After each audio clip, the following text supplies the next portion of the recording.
Hello everyone, आप सब कैसे हैं। मैं उम्मीद करता हूं कि बहुत अच्छे होंगे और अपनी पढ़ाई को बहुत अच्छे से कर रहे होंगे। मैं Akash Kumar Bhadana ICT virtual classroom में आपका बहुत बहुत स्वागत करता हूं मेरे प्यारे बच्चों।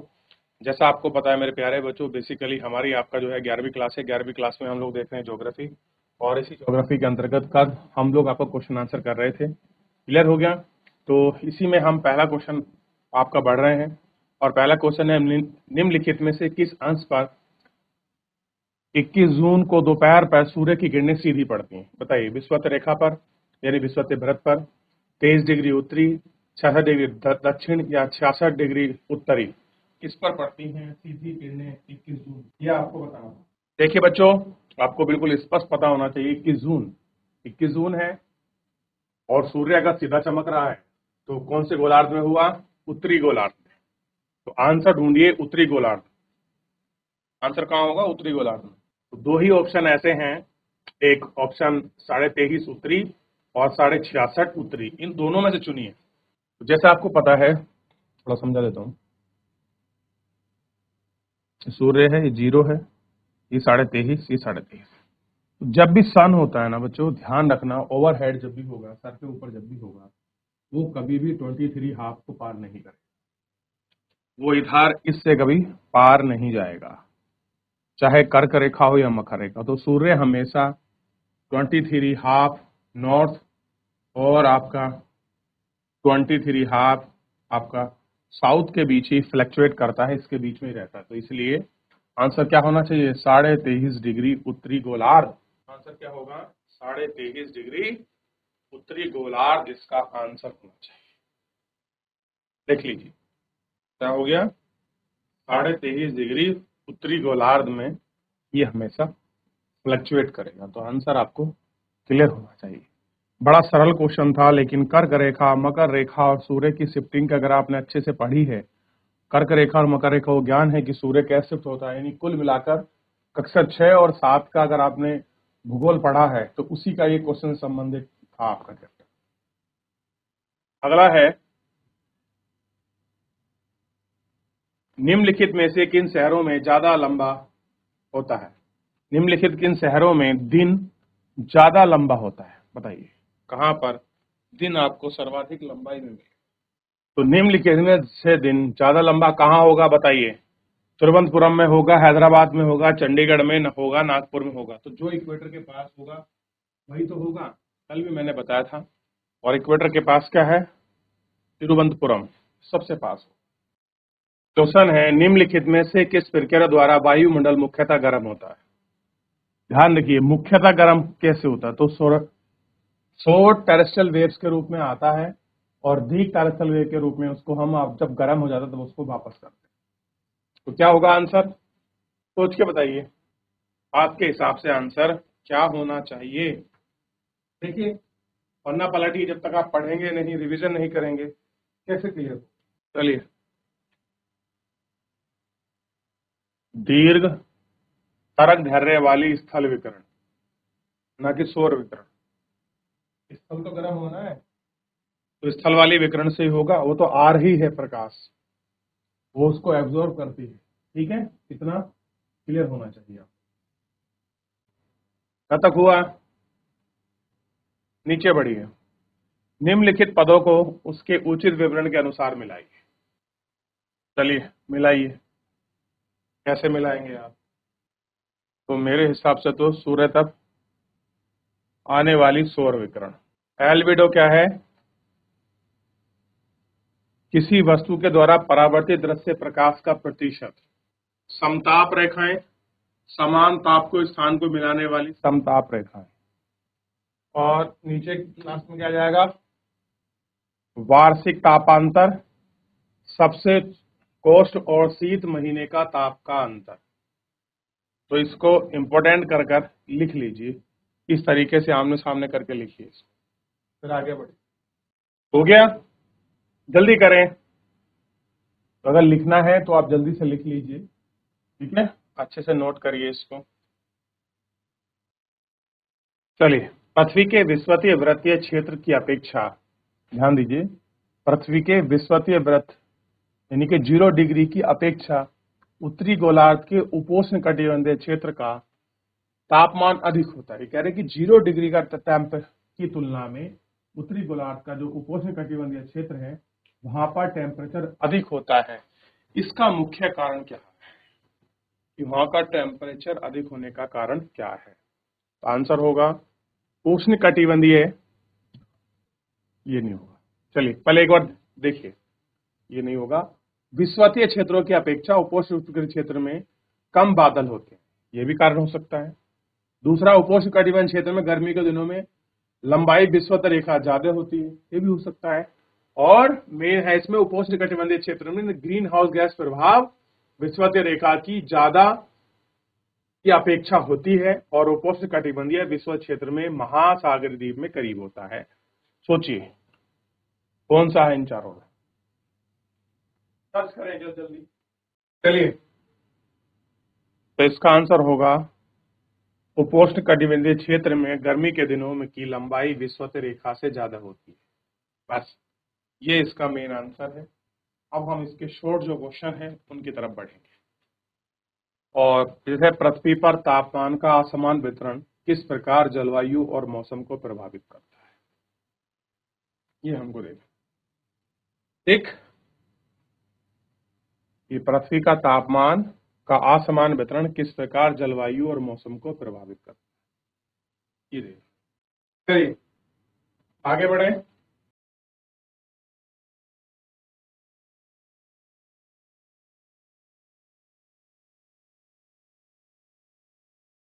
तापमान के असमान वितरण से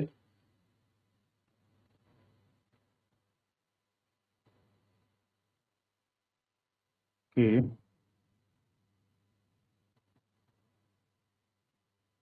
असमान वितरण से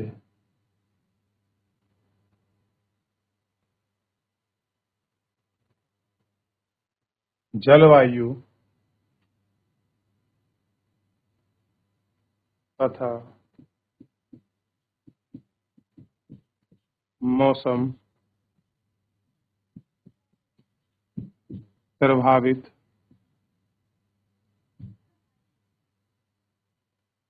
होते हैं। जिस क्षेत्र में तापमान अधिक होता है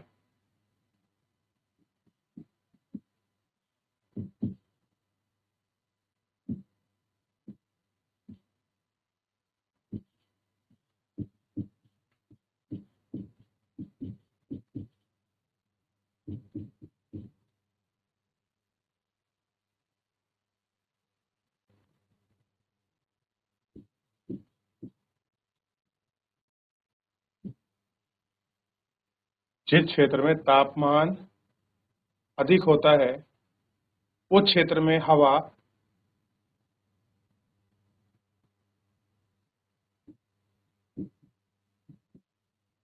उस क्षेत्र की हवा उस क्षेत्र की हवा कम दाब वाले क्षेत्र की ओर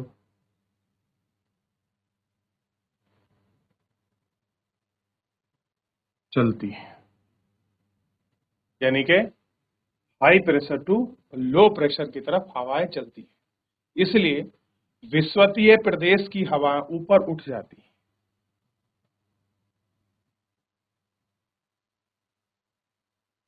इसी के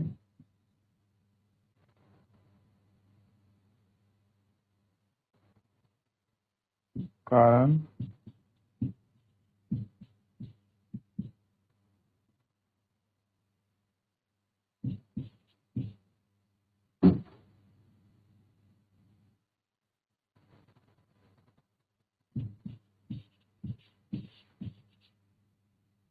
विषुवतीय प्रदेश की हवा ऊपर की तरफ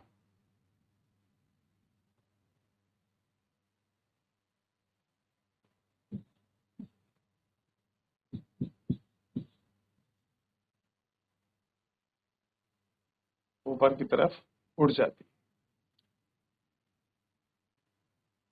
हवा अपने दोनों गोलार्धों की ओर उतरती है तथा हवा अपने दोनों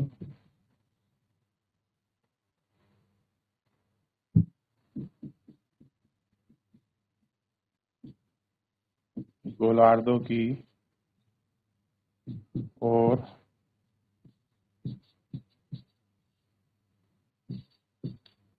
उतरती है।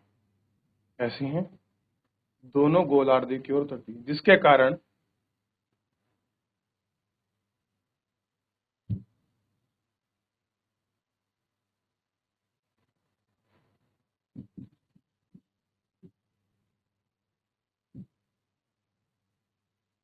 वायु दाब अधिक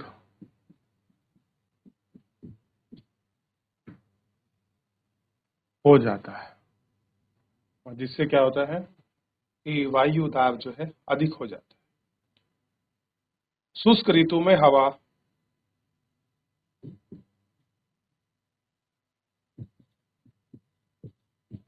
शुष्क ऋतु में हवा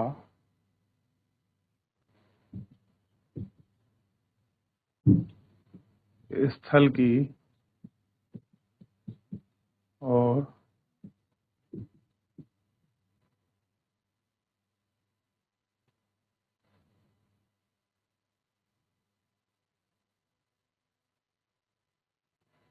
चलती है। स्थल शुष्क ऋतु में हवा स्थल की ओर चलती है, इसलिए ये हवाएं शुष्क होती हैं। इस कारण या इसलिए इस कारण ये हवाएं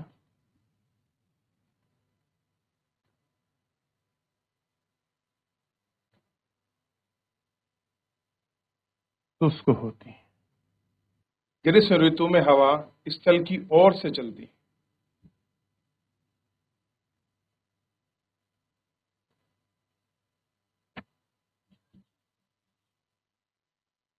ग्रीष्म ऋतु में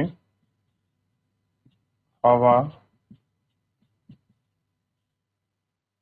स्थल की ओर से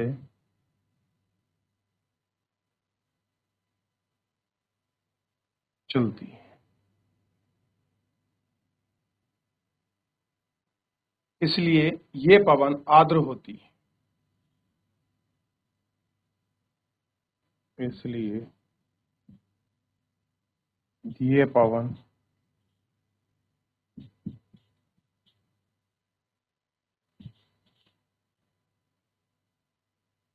आर्द्र होती है।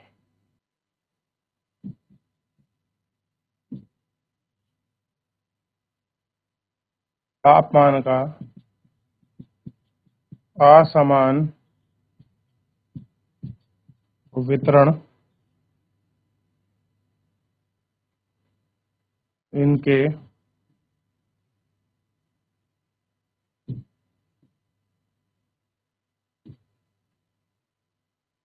उत्पन्न का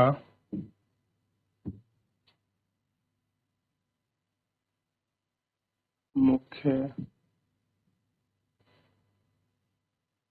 कार्य है। चक्रवात की उत्पत्ति भी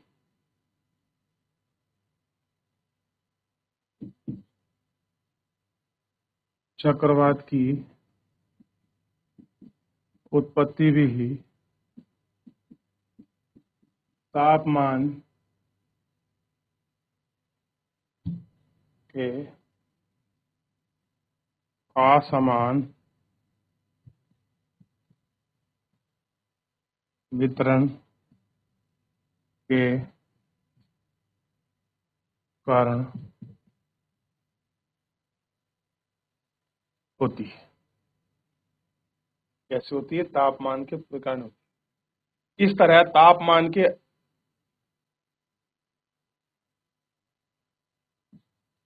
इस कारण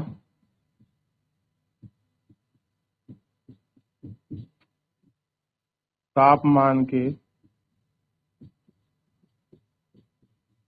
असमान वितरण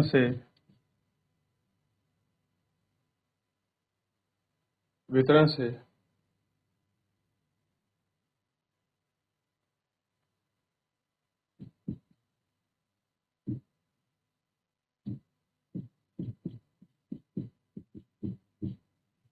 मौसम तथा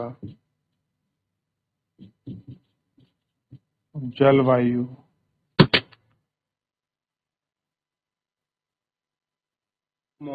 तथा जलवायु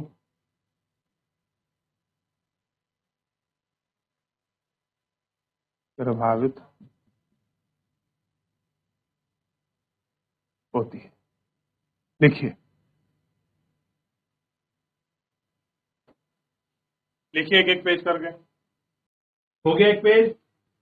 चलिए इसका जो अगला पेज है आप इसको कॉपी करें। ठीक है, दाब कैसे सब्ट्रैक्ट होता है, कैसे फिर आपका लो प्रेशर से sorry high pressure low pressure से high pressure to low pressure आपकी एयर चलती हैं, और अगर लैंड से चलेंगी तो कैसी होंगी, लैंड चलेंगी तो उनमें आर्द्रता होगी, और अगर आपका किसी पर्वत से चलेंगी या किसी वाटर बॉडी से तो उनमें क्या होगा, मॉइस्चर होगा, ड्राइनेस होगी।